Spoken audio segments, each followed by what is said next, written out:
स्मरण रहे चंद्रगुप्त, ये धर्म युद्ध है। अब तुम्हारा युद्ध है चंद्रगुप्त। ये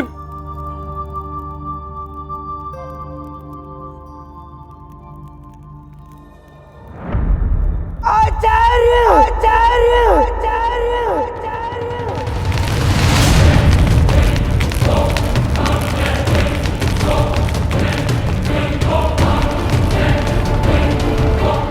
नहीं, ऐसा नहीं हो सकता। आप अपने अखंड भारत के स्वप्न को छोड़कर नहीं जा सकते आचार्य।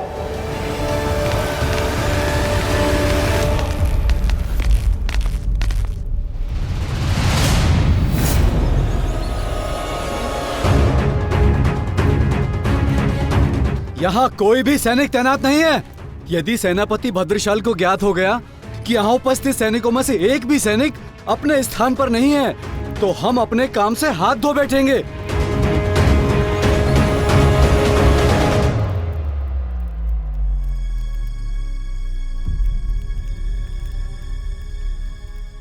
ईश्वर, मैं क्या करूं?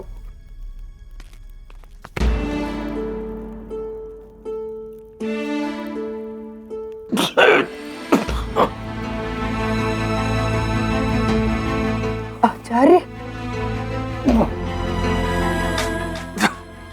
चंद्रगुप्त, मैंने तुमसे कहा था, मेरे पास अधिक समय शेष नहीं, परंतु ये सुनिश्चित करना भी मेरा कर्तव्य है कि मेरे अंत के साथ ही मेरे अखंड भारत के सपने का भी अंत ना हो जाए। चंद्रगुप्त, मेरे स्वप्नों को पूर्ण करने की तुम एकमात्र आस हो। मुझे वचन दो कि तुम धनानंद के आधिपत्य से जूझ रही मातृभूमि को परतंत्रता की तमस से उबार कर स्वतंत्रता के प्रकाश की ओर लेकर जाओगे। मुझे वचन दो चंद्रगुप्त, वचन दो मुझे। नहीं आचार्य, आपको कुछ नहीं होगा आचार्य। नहीं चंद्रगुप्त, मैं ये सब कुछ नहीं सुनना चाहता। मैं केवल एक ही आश्वासन चाहता हूं तुमसे, तुम मातृभूमि की रक्षा करोगे। वचन दो मुझे। नहीं आचार्य, मैं आपको ये वचन नहीं दे सकता, क्योंकि आपको अपने अखंड भारत का स्वप्न पूर्ण होते हुए अपनी दृष्टि के सामने देखना होगा। इतने समय से आप निरंतर प्रयास करते रहे, कदाचित इसीलिए मैं अपने भारत का उज्जवल भविष्य देख पाया हूं। पहले मुझे प्रतीत होता था कि आपके अखंड भारत का स्वप्न एक भ्रम है, किंतु आपकी निष्ठा और मातृभूमि के प्रति सर्वस्व न्यौछावर करने की दृढ़ता को देखकर मेरा रोम रोम मातृभूमि को समर्पित करने के लिए आतुर है आचार्य।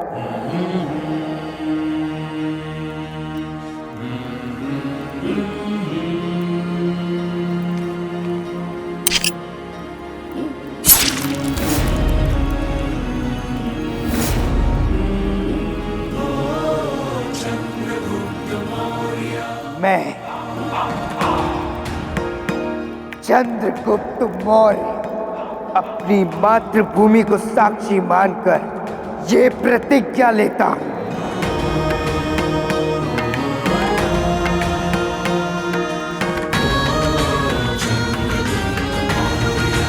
कि आज से आपके अखंड भारत का स्वप्न मैं साकार करूंगा। आज से, इसी क्षण से आपके अखंड भारत का स्वप्न मेरा होगा।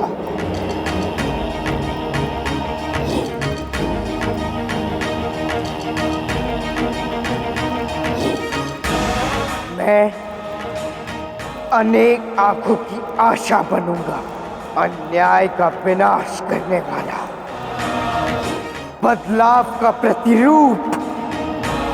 आज से, इसी क्षण से मैं ये प्रतिज्ञा लेता हूं कि मैं चैन से तब तक नहीं बैठूंगा जब तक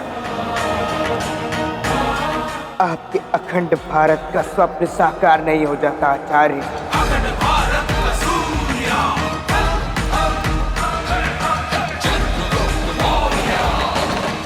मुझे आशीर्वाद दीजिए आचार्य।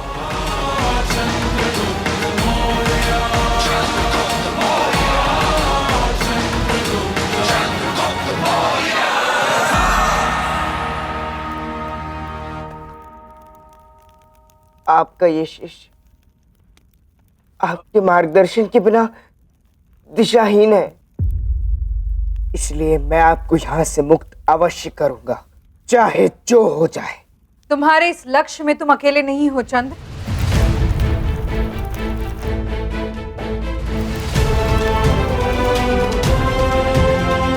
मैं और तुम्हारे मित्र, हम सब तुम्हारे साथ हैं। हाँ? आचार्य चाणक्य को यहाँ से बाहर निकालना तुम्हारे अकेले के बस में नहीं, हम सबका साथ होना अत्यंत आवश्यक है। तुम केवल ये बताओ चंद्र कि करना क्या है।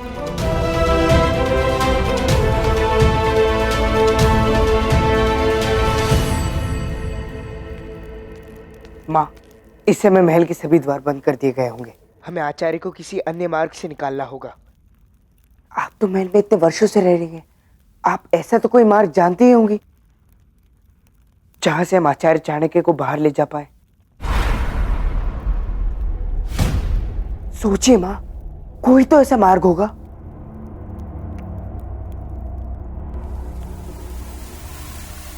धोबी घाट।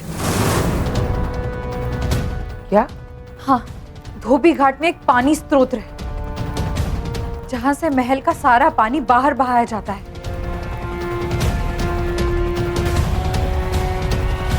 तो ठीक है माँ, मैं, आप, इंद्र, थूम और स्थूल, हम सब साथ मिलकर उस धनानंद की दृष्टि के सामने रहकर उसकी दृष्टि में धूल झोंकेंगे और आचार्य चाणक्य को यहां से बाहर निकाल लेंगे। यही होगी मेरी योजना।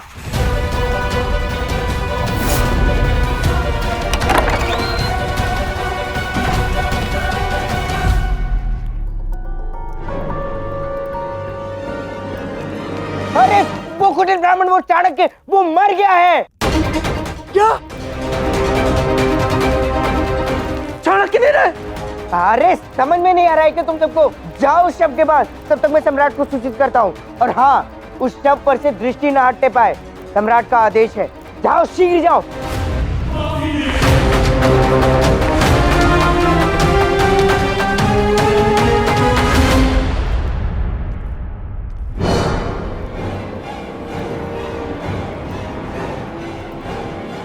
सम्राट, मेरे पास आपके लिए एक शुभ समाचार है। वो कुटिल ब्राह्मण चाणक्य, उसका निधन हो गया है।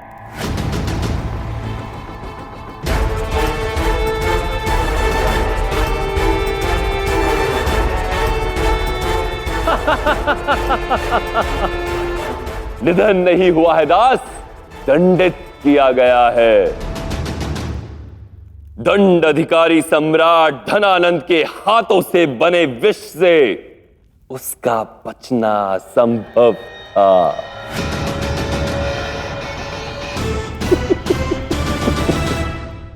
आशा करता हूं कि अब तक इंद्र और स्थूल के मार्ग में कोई बाधा नहीं आई होगी और उन्होंने अपना कार्य पूर्ण कर लिया होगा।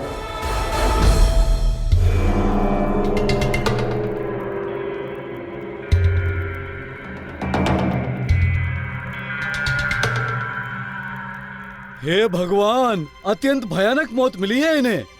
ये इसी के योग्य था, देशद्रोही जो था ये।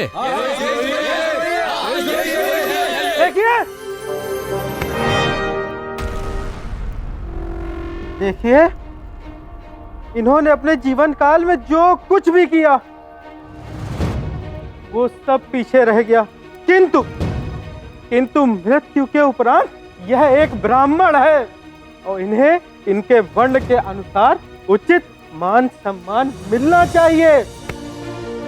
मेरे विचार से हमें इनका अंतिम संस्कार करना चाहिए, अन्यथा इस ब्रह्म हत्या में हम सभी भागीदार होंगे, सीधा नरक। सही कह रहा है ये। हाँ, क्यों ना हम सर्वप्रथम इनके मलिन वस्त्र बदल दें? हमारे लिए तो ये देशद्रोही ही है। अगर तुम्हें इसकी इतनी चिंता हो रही है तो जाओ इसके अंतिम संस्कार के लिए बदल दो इसके वस्त्र। हम तुम्हें नहीं रोकेंगे। ठीक है, अब यह कार्य किसी ना किसी को तो करना ही होगा, तो फिर हम ही कर देते हैं।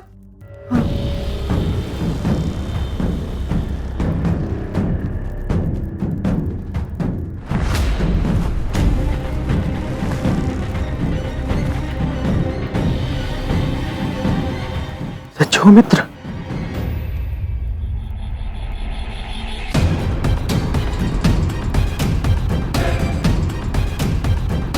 कुछ क्षण और अपनी शक्ति को साध कर रखिए, क्योंकि चंद्र आपको इतनी सरलता से मरने नहीं देगा। यदि मैंने किसी को मृत्यु देने का निर्णय लिया है तो उसे मुझसे कोई नहीं बचा सकता। बहुत खूब शाह, मैं बहुत मुतमईन हूं आपसे। चाणक्य के लिए उठाया गया आपका हर एक कदम बहुत तेज और मुनासिब था। यहां प्रश्न किसी को प्रभावित करने का नहीं है मित्र सेल्यूकस। यहां प्रश्न है सबके सामने एक उदाहरण प्रस्तुत करने का, सबको एक संदेश देने का कि जो कोई भी धनानंद के धन और उसके सिंहासन की ओर मलिन दृष्टि डालता है उसके साथ ऐसा ही होगा।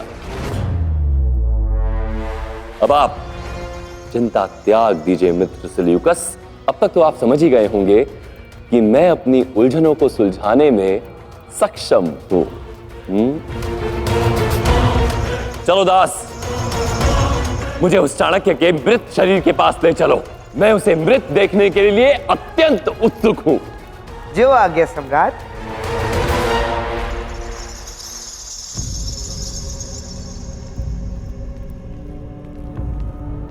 माफ करना चंद्रगुप्त, काश मैं तुम्हारे लिए कुछ कर पाता।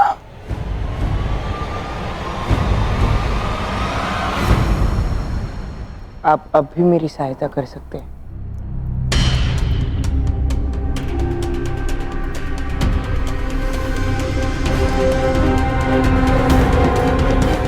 चलो दास।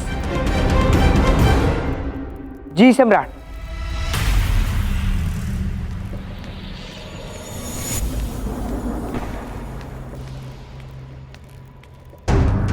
मैं आचार्य चाणक्य को स्वयं ही यहाँ से निकालूंगा। आपको मेरी सहायता के लिए केवल उस बंदी गृह के पास स्थित कक्ष में आना है जहाँ मैं धनानंद के साथ होऊंगा।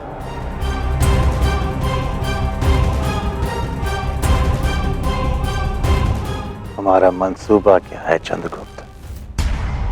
क्या हो रहा है ये सब? कहाँ है चाणक्य? सम्राट, हमने सोचा उसके मलिन वस्त्र बदलकर ब्राह्मण योग्य स्वच्छ वस्त्र पहना दिया जाए, तो बस वही। ओ ब्राह्मण योग्य? वो ऐसे किसी सम्मान के लायक नहीं है। हटाओ इसे।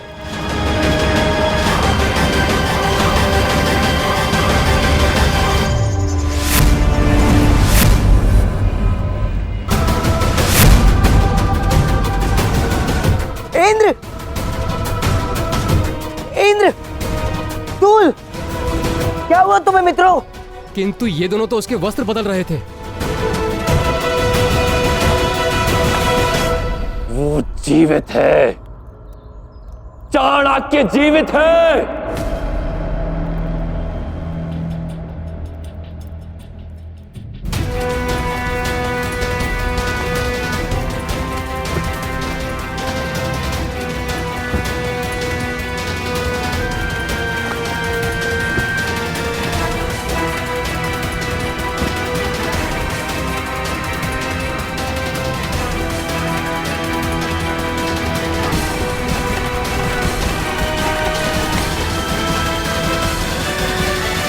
महल के सभी द्वार बंद कर दो। मुझे वो कुटिल ब्राह्मण चाहिए।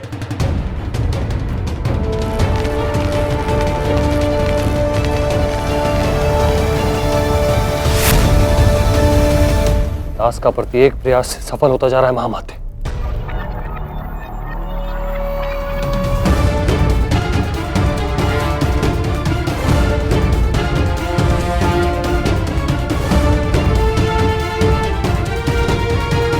क्या हुआ महामाते?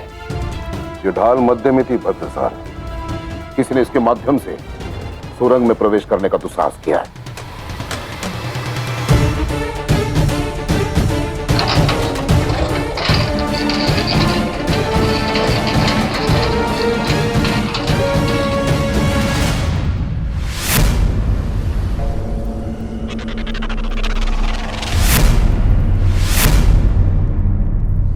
सम्राट, वो हत्यारे चाणक्य के शिष्य थे। चाणक्य? किसी ने चाणक्य को मुक्त करने का प्रयास किया है।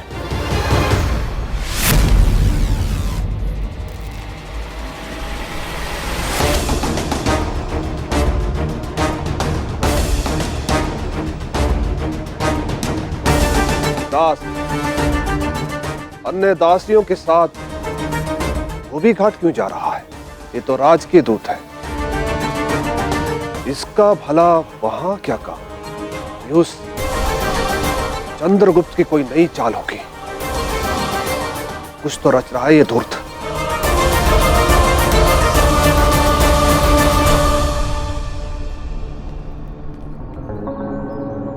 सम्राट, हमें कुछ ज्ञात नहीं है।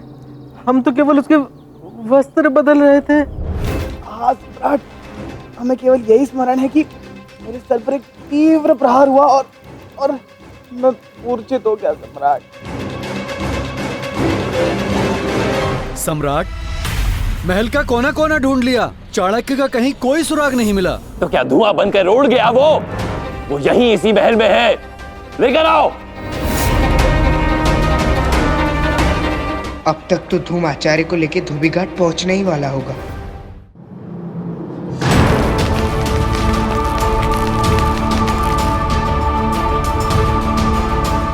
दोस्त धनानंद,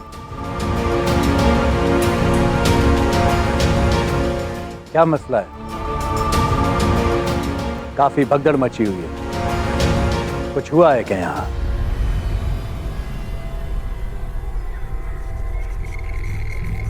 नहीं तो मित्र, ऐसा तो कुछ भी नहीं हुआ। मैं तो अपनी सुरक्षा व्यवस्था को और अधिक सचेत और सशक्त बनाने के लिए निरंतर उनका अभ्यास करवाता रहता। और आप ही ने तो कहा था हम युद्ध की ओर अग्रसर हैं। ऐसे में हमारी सुरक्षा व्यवस्था और अधिक सशक्त होनी चाहिए, है ना? लेकिन मैंने कुछ पहरेदारों को कहते सुना कि महल की किलाबंदी कर दें, और ये भी सुना कि शायद यहां से कोई भाग गया। मैंने ही कहा था ये सुरक्षा अभ्यास है और मेरे सुरक्षा कर्मी अपने कार्य में अत्यंत निपुण और कर्तव्यनिष्ठ हैं। उनका अभ्यास भी वास्तविकता का आभास देता है।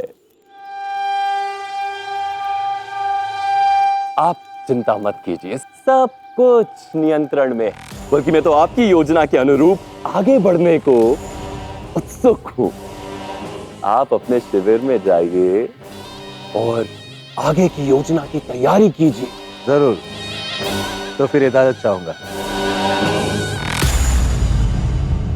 तनिक रुकिए मित्र सेल्यूकस, आप मेरे अतिथि होने के साथ साथ मेरे प्रिय मित्र भी हैं। अब यदि मैं आपको शिविर तक छोड़ने नहीं आ पा रहा तो मेरा प्रिय दास आपको छोड़ने के लिए आएगा। दास, जो आज्ञा सम्राट।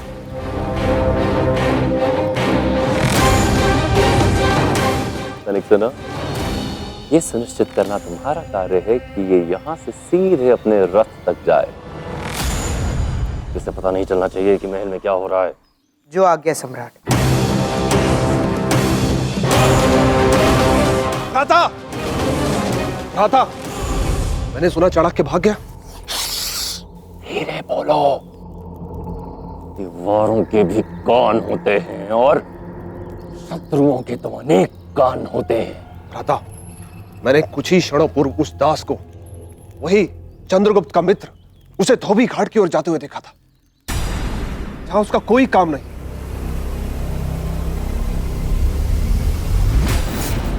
बस मुझे आपकी इतनी सहायता चाहिए थी। आपका बहुत बहुत धन्यवाद।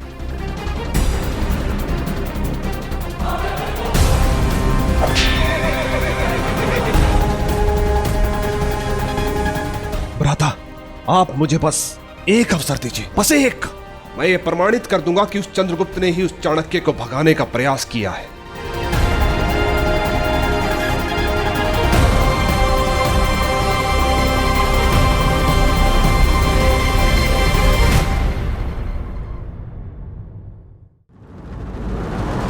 यदि अचानक हमसे हमारा कोई सहारा छिन जाए या खो जाए तो ऐसा प्रतीत होता है जैसे समस्याओं का अंधकार छा गया। ऐसे समय में आशा ना छोड़ें, अपनी इंद्रियों और भावनाओं पर नियंत्रण रखें, मार्ग ढूंढने का प्रयास करें। मार्ग स्वतः मिल जाएगा। नीतियां मेरी, नियति आपकी।